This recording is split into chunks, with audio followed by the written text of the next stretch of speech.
আলা তুমি বাড়ি কই? কেটে গেলা কেডা কেডা? তোমার ছেলে মেয়ে কয়জন?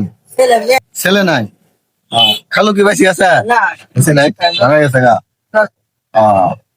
তোমাকে কেদাই কেডা বাড়ি? মানে মেয়ে বিয়ে দিছেন? এখন আপনার জন্য শীতের জন্য একটা কম্বল দিব, নেবেন? হ্যাঁ, আসলে কম্বলটা আমরা দিতেছি না, কম্বলটা দিতেছে রুহুল আমিন ভাই, ইরাক প্রবাসী। তার জন্য দোয়া করবেন, ঠিক আছে? রুহুল আমিন ভাইয়ের জন্য দোয়া করবেন। সে অনেক মানুষের কম্বল দিতেছে আমাদের মাধ্যমে, তার জন্য দোয়া করবেন। দোয়া তো করবো বাবা, দোয়া করবো, দোয়া করবেন তো? দোয়া করবো, দোয়া খাবো, দোয়া করবো, দোয়া করেন। আপনি এমনি কাম করে খান নাকি? দোয়া করবো। মানে গরিব মানুষ, তার জন্য একটা কম্বল দিছি। সবাই রুহুল আমিন ভাইকে কম্বল দিছে, তার জন্য দোয়া করবেন। সবাই ভালো থাকবেন, সুস্থ থাকবেন।